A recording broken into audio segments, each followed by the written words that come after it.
tetap eksekusi ini ya, ternyata memang bener ya, cantiknya maksimal.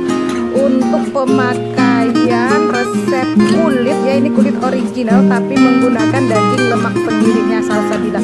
Cantik maritik ya guys, lihat seperti ini tampilannya dia. Warnanya cuman kecoklatan ya, tidak ada hitamnya sama sekali.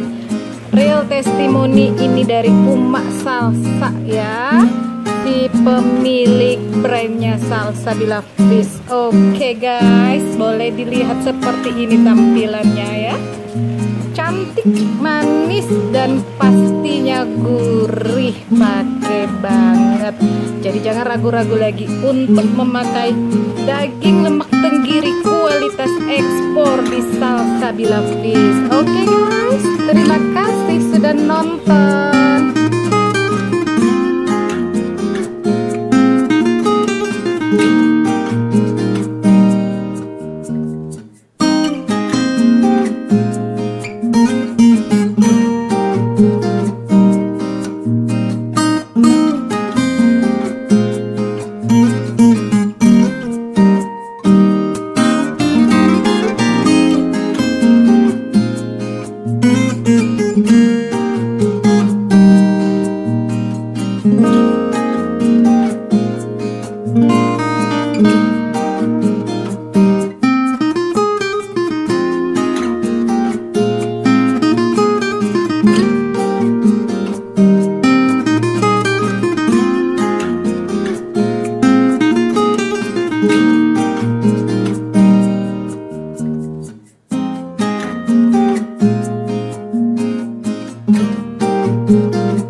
Thank you.